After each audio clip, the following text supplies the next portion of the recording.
Militer Rusia telah mengerahkan pasukan tambahan ke dataran tinggi Golan yang dikuasai Suriah.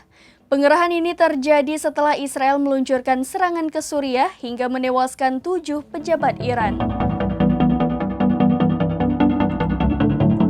Militer Rusia telah mengerahkan pasukan tambahan ke dataran tinggi Golan yang dikuasai Suriah.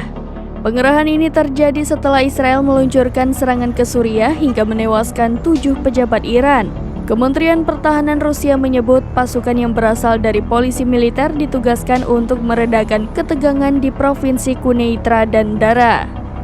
Selain itu, mereka juga akan memantau gencatan senjata yang telah lama diterapkan dalam perang saudara Suriah.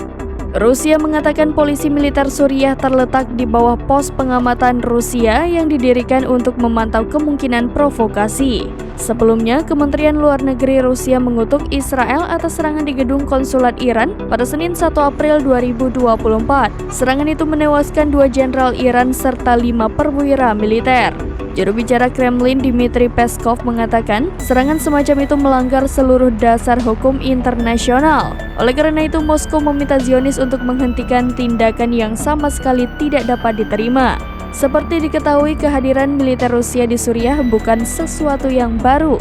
Moskow hadir untuk mendukung Presiden Suriah Bashar al-Assad dalam perang saudara yang telah berlangsung selama bertahun-tahun. Selain itu, Rusia juga berusaha mempertahankan keberadaan militernya di Suriah. Demikian informasi terkini, Syederalun saksikan terus berita lainnya di kanal YouTube Serambi News, website dan Facebook serambinews.com.